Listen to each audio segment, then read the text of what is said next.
December 7th, 2020 vocabulary. Directions. Correctly place the teddy bear into the stocking that the conversion matches itself to. Alright, so we're going to take a look. We have stockings up here and we have teddy bears. We have 100 centimeters, 10 millimeters, 1,000 meters. So let's look at our conversion chart. So 100 centimeters. Let's see. 100 centimeters. Oh, there's 100 centimeters. That equals 1 meter. So I'm going to find 1 meter. Here's the teddy bear that's 1 meter, and I'm going to put that teddy bear into this stocking. All right, next one, 10 millimeters. Let's look up here. Oh, there's 10 millimeters.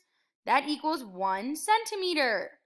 So let's go back, and here's our teddy bear with 1 centimeter. I'm going to put it here. Last but not least, we have 1,000 meters. So if I have 1,000 meters, doesn't seem to have that. So let's take a, oh, there it is.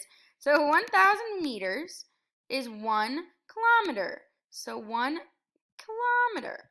There it is. All right, we're going to put that teddy bear in the stocking. And that's it for the vocab. Great job.